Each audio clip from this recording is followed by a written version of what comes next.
அன்னை தகவல் சேனலில் இன்றைக்கி என்ன பார்க்க போகிறோம் அப்படின்னா, யூனியன் பப்ளிக் சர்வீஸ் கமிஷன் யூபிஎஸ்சியில் கால்ஃபார் பண்ணியிருக்காங்க.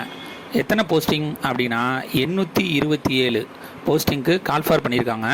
போஸ்டிங் பேர் கம்பைன்டு மெடிக்கல் சர்வீஸ் எக்ஸாமினேஷன் அப்படின்னு சொல்லியிருக்காங்க. இதுக்கு குவாலிஃபிகேஷன் என்ன அப்படின்னா, எம்பிபிஎஸ் முடித்தவங்க விண்ணப்பிக்கலாம் அப்படின்னு சொல்கிறாங்க. எம்பிபிஎஸ் முடித்து ப்ராக்டிஸ், அதாவது ஹவுஸ் சர்ஜன் அப்படின்னு சொல்லுவாங்க, அது முடித்தவங்க இதுக்கு விண்ணப்பிக்கலாம் அப்படின்னு சொல்கிறாங்க.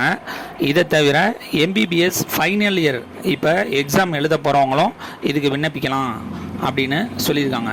வயது வரம்பு என்ன கொடுத்துருக்காங்க அப்படின்னா 1/8/2024 அன்னைக்கு அவங்களுக்கு 32 வயசுக்குள்ளே இருக்கணும் அப்படின்னு சொல்லியிருக்காங்க.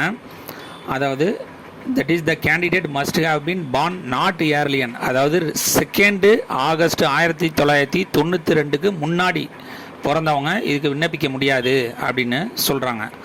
மேலும் ஏஜ் ரிலாக்ஸேஷன் கொடுத்துருக்காங்க. எஸ்சி எஸ்டி கேண்டிடேட் இருந்தாங்க அப்படின்னா அவங்களுக்கு 5 இயர்ஸ் ஏஜ் ரிலாக்ஸேஷன் கொடுத்துருக்காங்க. ஓபிசி கேண்டிடேட்டுக்கு 3 வருஷம் ஏஜ் ரிலாக்ஸேஷன் கொடுத்துருக்காங்க.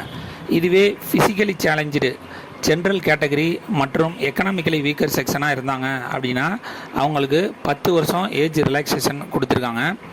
ஃபிசிக்கலி சேலஞ்சு எஸ்சி எஸ்டி கேண்டிடேட்டுக்கு 15 வருஷம் ஏஜ் ரிலாக்ஸேஷன் கொடுத்துருக்காங்க.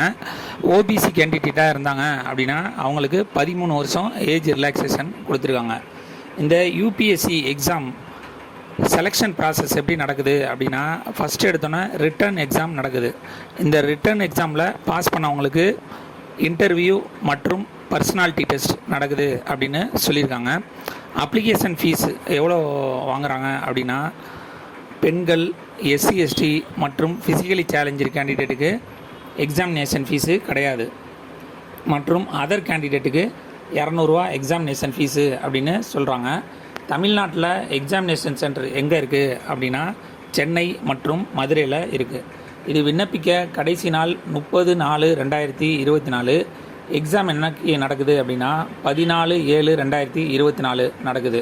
ஆல்ரெடி யூபிஎஸ்சி எக்ஸாம் எழுதினவங்க அந்த ஒன் டைம் ரிஜிஸ்ட்ரேஷன் வச்சுருக்காங்க. அவங்களுடைய யூசர் ஐடி பாஸ்வேர்டு போட்டு டைரெக்டாக அப்ளை பண்ணலாம். ஒன் டைம் ரிஜிஸ்ட்ரேஷன் இல்லாதவங்க புதுசாக ரிஜிஸ்டர் பண்ணி விண்ணப்பிக்கலாம். விண்ணப்பித்து வெற்றி பெற்று பணியில் சேருக. நன்றி, வணக்கம்.